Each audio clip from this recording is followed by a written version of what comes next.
from Metagang, and it's been a while, so I figured it's time to do another deck profile. So today we have a fun one for you guys.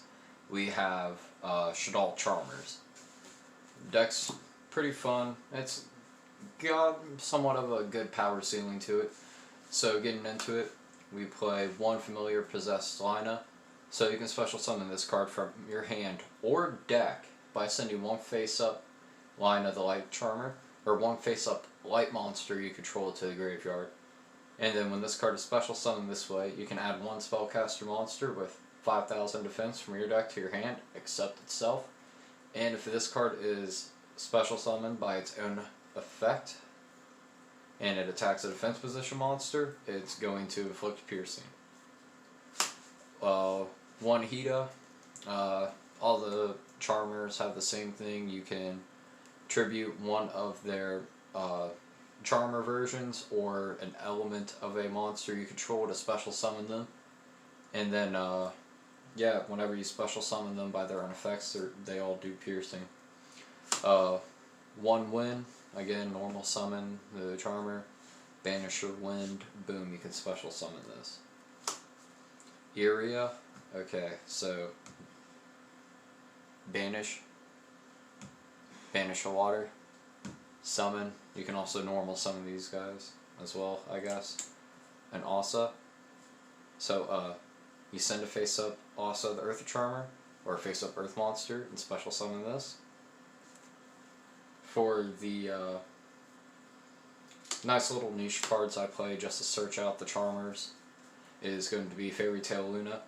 So when you normal summon this, you can add a spellcaster monster with 1850 from your deck to your hand. And then as a quick effect, you can target one face-up monster your opponent controls. Your opponent has to send either one card with that monster's name from their deck or extra deck to the graveyard to negate this effect. And if they don't, well, that card and this card are both going to return to the hand. For the free special summons in the deck, since we have spellcasters, are going to be the 1 Gigabyte, 1 Inari Fire, and 2 of the Nefarious Archfiend Eater. So if you control a spellcaster monster, and yeah, you can special summon this. When this card is destroyed by battle or a card effect sent to the graveyard, you can special summon one monster with 1500 attack, 200 defense. With Inari Fire, once per turn during your standby phase, after this card is face up on the field, is destroyed by a card effect and sent to the graveyard, special summon it from your graveyard. And then these guys, during your opponent's end phase, if this card is in your graveyard, you can target one face-up monster you control, destroy it, and then special summon this card. For the big familiar monsters, I play the Great Inari Fire, being able to summon him from deck by getting rid of a face-up level 4 fire monster and a spellcaster monster. So when he is summoned, you can inflict damage to your opponent equal to the original attack of one monster they control, and it's going to be your choice on what monster. And then if this card is sent from the deck to the graveyard, you're going to add a Spiritual Fire Art or Possess Spell or Trap from your deck to your hand. The main one that you really want to be playing is this one, the Earth Awakening of the Possessed Nefarious Archfiend dude. So all the big ones have the ability, just like the familiars do, to special summon, except not only does it take an element, but also takes the spellcaster as well. Same summoning condition, hand or deck. When this card is special summoned, you could target a level 4 level monster in your graveyard, special summon it, but its effects are negated. So you got a monster reborn with a negation effect. Okay. And then same thing, if it's sent from field to grave, you can search out the Spiritual Earth Art card or a Possessed Spell or Trap. And then I personally like the water for this build. When it's special summoned, I can send a random card from my opponent's hand to the graveyard, and then each player draws a card. And then if this card is sent from the field to the graveyard, I get the Spiritual Water Art card, or Possessed Spell or Trap. For the Shaddoll engine, we have triple Windy. So whenever you flip summon Windy, or send Windy from anywhere to the graveyard by card effect, both effects are going to be the same thing. You're going to special summon a Shaddoll monster face down, pretty much. You're typically going to bring them face down because they're flips. 2 Hedgehog. Hedgehog's going to be your other startup card in a sense. Not as powerful as the Windy play for the startup there, but just nice to get your spell and traps if you happen to like open up without them, you can grab them and then go off on the next turn. For the 1-ofs and the Shaddolls, we play 1 Dragon, just to either flip it and return a card to the hand, or to send it and target a spell or trap on the field and destroy it. 1 Beast, to either flip it face up and draw 2, then discard 1, or to send it, then draw a card. 1 Aerial, to either flip it face up, bring a special summon a Shaddoll monster from your banishment, or you can send it and then banish 5 from either player's grave, so it can be like 4 from your opponent's, 1 from yours, 3 from yours, 2 from them, it doesn't matter as long as it's 5. 1 Falco, either to flip it up and then bring a Shaddoll monster back from grave just to have an extra body, or if you send it, it'll special summon itself out. And then Squamata, being able to flip and destroy a monster, or when you send it, you get to send another Shaddoll card from your deck to the grave. For the spells, we play triple Spirit Charmer, being able to discard any card and taking 2 cards from your deck with different names from each other that are going to be Charmer monsters, familiar Possessed monsters, and or Possessed spell or traps. You're going to add 1 to your hand and then set the other. So typically, like, you would look for any of your Charmers, and then you would want to get your Awakening if you want to get the draw, or you can go with Possessed to have the extra interruption, because if you bring out another one from the deck, you'll have 2 different elements, so you'll get to blow up a card. Or you can have the Unpossessed for the extra attack boost for all the different elements you have. So it really just depends on what play you want for the Spirit Charmers. With that being said, we play 1 Awakening of the Possessed. Monsters you control gain 300 attack for each different attribute. This is why I also like playing Shaddolls with this, because not only are the Charmers different attributes, but so are the Shaddoll fusion monsters, because they're just going to be too easy to make and get into, to have big bodies on the field, and it's going to just be a brutal beatdown. Charmer and familiar Possessed monsters I control cannot be destroyed by card effects. If spellcaster monsters with 1850 original attack is normal or special, you get to draw a card. You can only use each effect of this once. Okay. 2 Shaddoll fusion, so this is going to be your fusion card to get into your extra deck. If your opponent controls a face-up extra deck monster, you just get to send the materials from your deck to the graveyard, which is even better for the strategy compared to using them out of hand. 1 El Shaddoll fusion to fusion summon your Shaddoll fusion monster as well, but it has to be from your hand or field.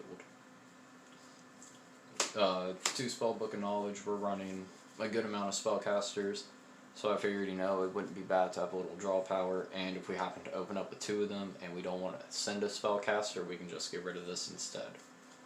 2 Twin Twisters, because this deck hates back row and it needs the spot remover.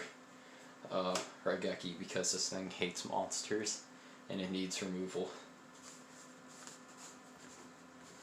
That's it for the spells. Moving on to our traps, we played the 1 Shaddoll Incarnation to target a Shaddoll monster in your graveyard and special summon it face up or face down.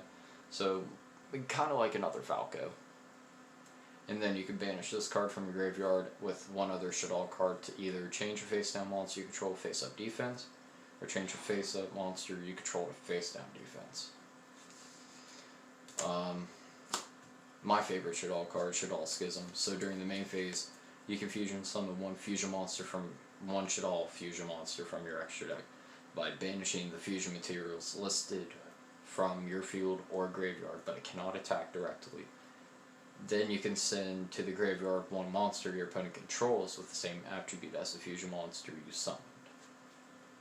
So, say your opponent has a light monster, and you banish a Shaddoll and a light to make a construct off of this, then on resolution of the summon, you're going to send your opponent's light monster to the graveyard, non-targeting. So this card can even get around Dragoon if you bring out Winda, as long as your opponent doesn't get rid of it, the Dragoon. Unpossessed, again, another attack modification card. Charmer monsters I control cannot be destroyed by battle, and familiar possessed monsters I control attacks an opponent's monster or will gain 800 during the damage calculation. Monsters I control would be destroyed by battle or by card effect, while this card is already face up in the spell and trap card zone. I can special summon spellcaster monsters to 1500 defense from my deck whose attribute is different from at least one of those destroyed monsters' original attributes in attack position or face down defense. And then for the last card in the main deck, we play one Possessed Partnership, being able to special summon a spellcaster with 1500 defense from hand or graveyard, my bad, and face up attack, face down D. And then if I control two or more monsters with different attributes, target one face up card on the field, destroy it, and then this guy has a nice little graveyard effect where I can banish him and get either my Unpossessed or my, Awakening of the Unpossessed back into my hand, or is it my field? It's face up on your field. So yeah, you just get to activate it for free from your grave again. Extra deck is something niche that I like. There's like one or two cards that I can't seem to find, so I will have honorable mention for them. So starting off, we have two Construct. When it's summoned, you get to send a Shaddoll card from deck to grave, and then at the start of the damage step, if this card battles a special summon monster, you just destroy it. All Shaddoll monsters have the ability, if they're sent from, all the Shaddoll fusions have the ability, if they are sent from from field to graveyard, to get to add a Shaddoll spell or trap from your graveyard to your hand. 2 window, just in case we need to slow our opponent down and be like, hey, you only get one special summon. 1 Shaddoll, App Cologne. If this card is special summon, I can target face up card on the field and negate its effects. And then if this card is sent to the graveyard, I can add 1 Shaddoll card from my deck or graveyard to my hand, and then discard 1 card. 1 Shaddoll Shiganaga, so whenever my opponent would special summon a monster, when a special summon monster activates its effect, my bad. While I have a Shaddoll card in my hand, I can negate the activation, destroy the monster, and then you send the Shaddoll card from deck to grave. Shaddoll Gristia, so this is pretty much a Solemn Strike. Okay. This guy right here, he says neither player can special summon monsters from hand or graveyard using spell or trap effects. He's more like grind game material because he's like the second strongest Shaddoll monster stat-wise you can make. And then honorable mention I don't have is Shaddoll Wendigo, I believe it is, the wind one. So you can target one of your Shaddoll, no, I think it's any one of your cards, I believe. And I believe it's protected by your opponent's special summon card effects or some stuff like that. I don't know. I'm sure there will be something right there for it. Just for our fun little rank 4 play, Tornado Dragon, because again, spot removal, the deck hates it. 1 Asa, Earth Charmer, immovable. So I can target an Earth monster, my opponent's graveyard, special summon it to a zone this card points to. If this linked summon card is destroyed by battle or is destroyed by an opponent's card effect while it's in my monster zone, I can add an earth monster with 1500 or less defense from my deck to my hand. Yeah. When the Wind Charmer Verdant, pretty much the same thing to do with also if my opponent has a wind monster in their graveyard, I can special summon it to zone this card points to. Destroy by battle or by opponent's card effect, I can add a wind monster, 1500 defense from my deck to my hand. Cross Sheep. We're going to be fusion summoning a lot with this deck, so I figured Monster Revival for Cross Sheep to keep the extra bodies and just to have the extension to keep going is a very optimal play. IP Masquerena, just to be able to link summon on your opponent's turn because you can generate so many bodies with this deck, it's ridiculous. And because we're generating so many bodies, we might as well play Apollousa the Body Goddess. The bow. Appaloosa Bow of the Goddess. Yeah. Fuck. So you can only control one of these guys. Its attack becomes 800 times the amount of link material. And then if your opponent activates a monster effect, you can have this card lose 800 attack, and then you are going to negate the activation. And yeah, that's it. You just negate the activation. So, anyway guys, that was the profile. Hope you guys enjoyed. As usual, hit the subscribe button. Hit the notification bell for more. Leave a like and leave a comment down below what you guys think. As usual, this is Brad from Metagang. We'll catch you in the next one. Yugioh, trucking up all night, you. Put the light, Yugioh.